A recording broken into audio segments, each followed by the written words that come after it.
नमस्कार। इस वीडियो में हम तिथि किसे कहते हैं उस विषय पर बात करेंगे। तो आइए बात करते हैं। तो चंद्रमा की एक कला को तिथि माना गया है। चंद्रमा की एक कला को तिथि माना गया है, अर्थात पृथ्वी से देखने पर चंद्रमा के सीधे सूर्य के प्रकाश वाला भाग जैसा दिखाई देता है उसे चंद्रकला यानी कि चंद्रमा की कला कहा जाता है। पृथ्वी से देखने पर चंद्रमा के सीधे सूर्य के प्रकाश वाला भाग जैसा दिखाई देता है उसे चंद्रकला यानी कि चंद्रमा की कला कहा जाता है। यह चंद्रमा और सूर्य के बीच कितने अंश यानी कितने डिग्री का अंतर है उसी पर से मान निकाला जाता है। इसका मान कैसे निकाला जाता है? तो सूर्य और चंद्रमा के बीच कितने अंश का कितने डिग्री का अंतर है उसी पर से मान निकाला जाता है। प्रतिदिन अर्थात रोज 12 अंशों यानी 12 डिग्री का अंतर सूर्य और चंद्रमा के भ्रमण में होता है। प्रतिदिन रोज 12 अंशों का अंतर सूर्य और चंद्रमा के भ्रमण में होता है।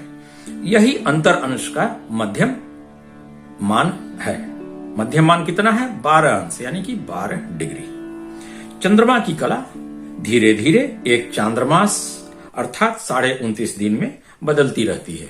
चंद्रमा की कला कितने दिन में बदलती रहती है? तो एक चांद्रमास में, एक चांद्रमास कितने दिन का होता है? 29.5 दिन का होता है। तो चंद्रमा की कला धीरे धीरे एक चांद्रमास अर्थात 29.5 दिन में बदलती रहती है। क्योंकि पृथ्वी और पृथ्वी के चारों ओर चंद्रमा की कक्षीय स्थिति सूर्य के चारों ओर घूमती है। पृथ्वी और पृथ्वी के चारों ओर चंद्रमा की कक्षीय स्थिति सूर्य के चारों ओर घूमती है। चंद्रमा की स्थिति के आधार पर चंद्रमा के प्रकाश वाला भाग चंद्रमा की स्थिति के आधार पर चंद्रमा के प्रकाश वाला भाग पृथ्वी से हमें कभी कम या कभी अधिक दिखाई देता है। चंद्रमा की स्थिति के आधार पर चंद्रमा के प्रकाश वाला भाग पृथ्वी से हमें कभी कम या कभी अधिक दिखाई देता है। और इस प्रकार हम देखते हैं कि अमावस्या तिथि को चंद्रमा के प्रकाश वाला भाग बिल्कुल भी नहीं दिखाई देता है, यानी शून्य। फिर धीरे धीरे वह बढ़कर पूर्णिमा तिथि को पूर्ण यानी 100% चंद्रमा का प्रकाश वाला भाग जो है वो दिखाई देता है। ठीक है, को चंद्रमा के प्रकाश वाला भाग बिल्कुल भी नहीं दिखाई देता है, यानी शून्य। फिर धीरे धीरे वह बढ़कर पूर्णिमा तिथि को पूर्ण यानी 100% चंद्रमा का प्रकाश वाला भाग जो है वो दिखाई देता है। ठीक है, आगे आइए।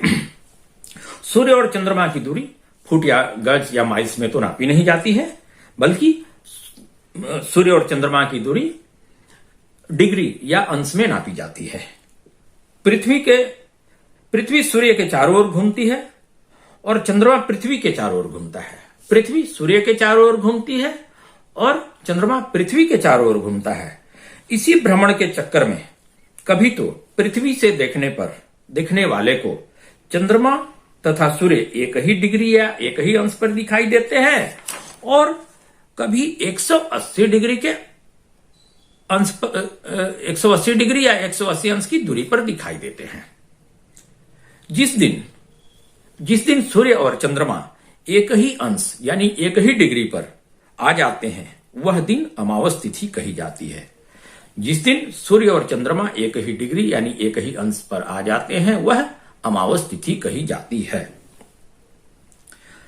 और इसी दिन एक चांद्रमास पूरा होता है।